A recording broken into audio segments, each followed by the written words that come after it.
Good evening. Welcome to South Asia Newsline. I'm Shreya Savijay. Here are the top stories we are tracking for you on Wednesday, the 6th of January. COVID-19 deaths cross 150,000 as India readies for vaccine rollout. Taliban seeks collapse of system by opposing constitution, says Afghan Vice-President. And India's foreign minister calls on Sri Lankan President in Colombo to boost ties.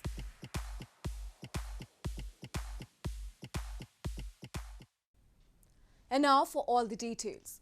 India on Wednesday recorded 18,088 new COVID-19 infections, while the cases of more infectious UK strain has been detected in 13 more people, taking the tally of such cases in the country to 71. This comes at a time when authorities have hinted that the COVID-19 vaccine can be rolled out within 10 days from the emergency use authorization date based on dry run feedback which is underway across the country. India on Wednesday recorded 18,088 coronavirus cases, which were 10% higher than on Tuesday. The country in the past 24 hours reported 264 deaths linked to COVID-19, taking the total number of fatalities to 150,114. This comes at the time when COVID-19 vaccine is expected to be rolled out within 10 days from the emergency use authorization date based on dry run feedback which is underway across the country. Corona जिस गति से बढ़ रहा है और जैसे जैसे इसके नए नए स्ट्रेन आ रहे हैं तो उसके लिए एक प्रोटेक्टिव मेजर तो है ही है और सभी को फ़ायदा होगा इससे। हेल्थ केयर हम तो प्रायोरिटी में हेल्थ केयर वर्कर्स हैं ही, बिल्कुल एक्सपोज रहते हैं। As companies across India are launching cold storage devices to help store coronavirus vaccine, Luxembourg-based B Medical Systems in Western Ahmedabad city launched its portable cold storage device during an event on Tuesday. ये कोई भी temperature को transport कर सकती है, चाहे वो -80 हो या +2 to 8 डिग्रीज हो, और ये वैक्सीन को वो टेम्परेचर पर कम से कम 5 दिन तक रख सकती है जब बाहर का तापमान 43 डिग्रीज कांस्टेंट है। तो ये तो कभी भी पॉसिबल नहीं है कि दिन और रात 43 डिग्रीज रहेगा। तो मेरे हिसाब से ये आसानी से इंडिया में 10 दिन तक किसी भी वैक्सीन को स्टोर और ट्रांसपोर्ट कर सकती है, और ये हमारे लिए इंडिया में बहुत बड़ा सोल्यूशन होने वाला है ताकि सबसे जो रिमोट लोकेशन है वहाँ तक वैक्सीन पहुँचे। Meanwhile, a total of 71 people have tested positive for the new UK variant of COVID-19 in India so far, the Health Ministry informed on Wednesday.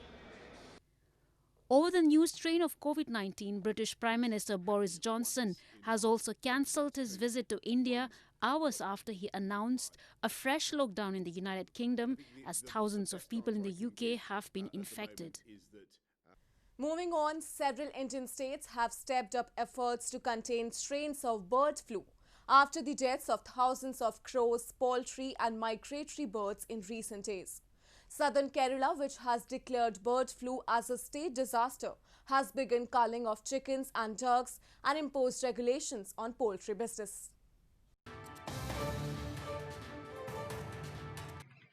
An alert has been sounded across India after bird flu was confirmed in several states, including Rajasthan, Madhya Pradesh, Himachal Pradesh, Kerala and Haryana, amid the deaths of thousands of crows, migratory and poultry birds in the past few days. The government in southern Kerala state has declared bird flu as a state disaster, and rapid response teams began culling of chickens and ducks on Tuesday in Kottayam and Alappuzha districts, where strict controls have been imposed on poultry trade.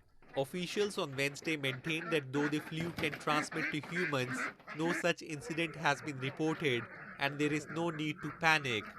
Culling process has started. We have identified around 10,500 ducklings or birds around the infected area. All the 10,500 will be culled in the next 2 days. Action has already been started, and the process has started yesterday. In India, the disease spreads mainly by migratory birds coming into the country during winter months. Over the past week, carcasses of around 1,800 migratory birds were found near a lake in Dharamsala in India's Himachal Pradesh state.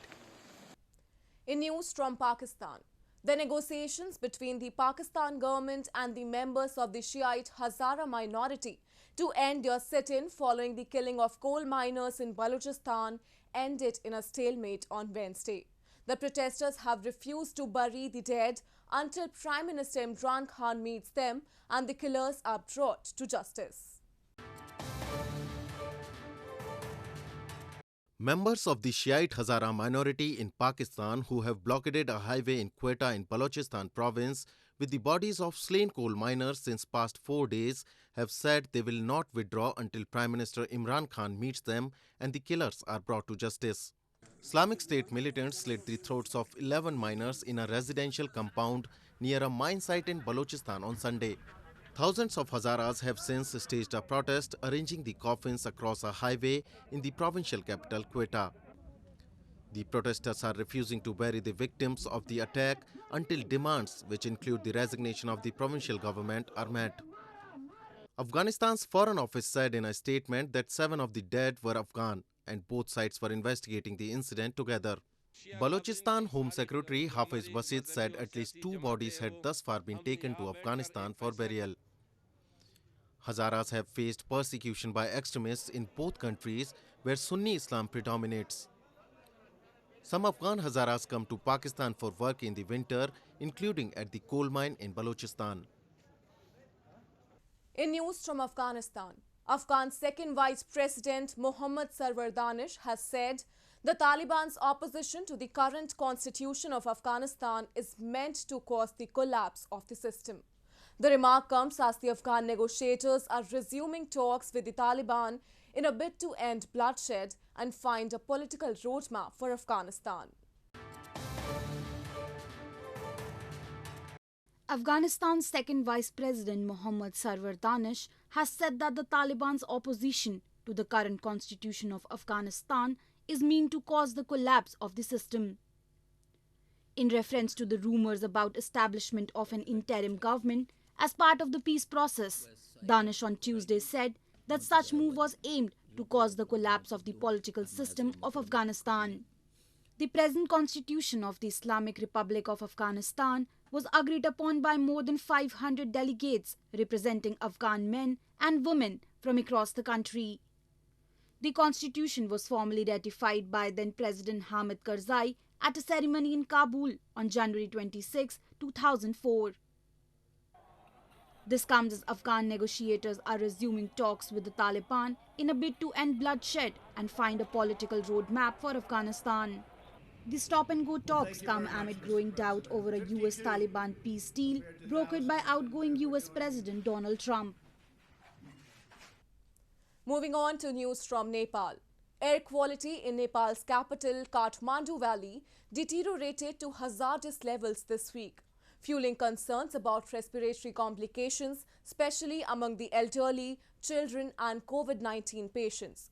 Winter inversion, vehicular emission, wildfires and cross-border industrial pollution have combined to give Kathmandu the worst air quality among cities in the world. A thick layer of smoke enveloped Nepali capital Kathmandu this week, fueling concerns about respiratory complications, especially among the elderly, children and COVID-19 patients. Vehicular emission, forest fires and cross-border industrial pollution too have contributed to the deterioration in Kathmandu air quality. A sudden drop in mercury settling down atmospheric pollutants invited a situation where Department of Environment have to request people to not to come out without genuine reasons. हिजो बेलुकातिर चाहिँ म पठाउ गरेर जाँदै थिएँ घरमा हैन त्यतिखेर चाहिँ मेरो आँखा यस्तो धेरै पोल्यो कि त्यो हावाले गर्दाखेरि त्यो बाइकको पछाडी बसेर जाँदाखेरि एकदमै हेर्नै त्यो खुर्सानी हालेको जस्तो हुन्छ नि त्यस्तै खालको पिरो भयो अनि के भयो होला यस्तो भन्ने जस्तो चाहिँ लागेको थियो तर अहिले पछि थाहा भयो हाम्रो यो वातावरण चाहिँ एकदमै फोहोर भइरहेको रहेछ अनि यो झनै बादल जमेर हाम्रो यो काठमाडौँ त झनै खाल्टो जस्तै छ हैन माथिबाट बादलले छेक्देपछि धुलो झनै यो चिसोले गर्दाखेरि घाम नलाएपछि तल आउने रहेछ अनि Levels exceeding air quality index or AQI 300 are considered hazardous for everyone and may prompt emergency alerts. The existing Kathmandu Valley's Air Pollution Management Action Plan has a provision that the authorities can declare a public health emergency whenever AQI readings exceed 300. On Tuesday, Kathmandu's AQI level hovered at 437, but still the authorities have not declared any public health emergency. In news from Sri Lanka, India's Foreign Minister S. Jaishankar on Wednesday called on Sri Lanka's President Gotabaya Rajapaksa in Colombo and discussed cooperation for post-COVID health and economic recovery. Jaishankar also held a meeting with his Sri Lankan counterpart and reviewed collaboration in trade and investment, maritime and fisheries. India's Foreign Minister S. Jaishankar, who arrived in Sri Lanka on his first foreign visit of 2021 on Tuesday, called on the island nation's top leadership, including President Gotabaya Rajapaksa, on Wednesday. In a tweet, Jaishankar informed that he discussed cooperation for post-COVID health and economic recovery with President Rajapaksa and conveyed that India will be a reliable partner in Sri Lanka's development. Jaishankar also met his Sri Lankan counterpart Dinesh Gunawardena, and the two leaders discussed collaboration in trade and investment, maritime and issues of fishermen and minority Tamils. The Sri Lankan leadership also formally requested Indian assistance to obtain the COVID vaccine. There are many proposals under discussion, including in infrastructure, energy and connectivity. Their early implementation is obviously in our mutual interest and would definitely accelerate Sri Lanka's economic recovery. Let me also stress that Indian business is strongly interested in investing in Sri Lanka. We have discussed some important opportunities in the course of yesterday and today. Jaishankar is visiting Colombo over 3 months after Prime Ministers of India and Sri Lanka held a virtual summit during which the two sides agreed to further expand ties in a range of areas such as anti-terror cooperation, maritime security and trade and investment. India's northeastern Manipur state has been carrying out an intensified de-addiction drive after 9 of its districts were listed among the country's 272 most affected districts. The multi-pronged approach includes door-to-door campaign and vocational training, which are a part of the awareness campaign covering social circles and educational institutions. India's northeastern Manipur state has been carrying out an extensive de-addiction drive with a multiple-pronged approach since 9 of its districts were listed among 272 most affected districts in the country by the Social Justice and Welfare Ministry. The multi-pronged approach includes door-to-door campaign, artistic graffiti, vocational training, lectures and street plays, which are a part of the awareness campaign covering social circles and educational institutions. Other approaches involve the local police in a drive against drug supply chains, traffickers and illegal in-house manufacturing units. After survey, it's found that around 50% of the whole population of Sarwar, they are prone under the drug addiction.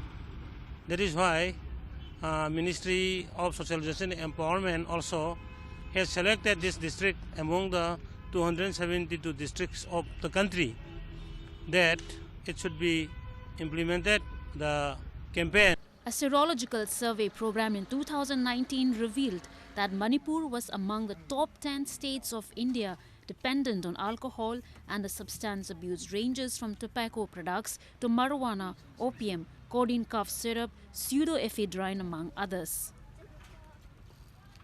Well, that's all we have for you from South Asia this evening. Now viewers can watch the show on southasianewsline.com. You can also visit us on facebook.com/SAsiaNewsline and follow us on Twitter @SAsiaNewsline. That's all in tonight's edition. We'll see you same time tomorrow. Good night.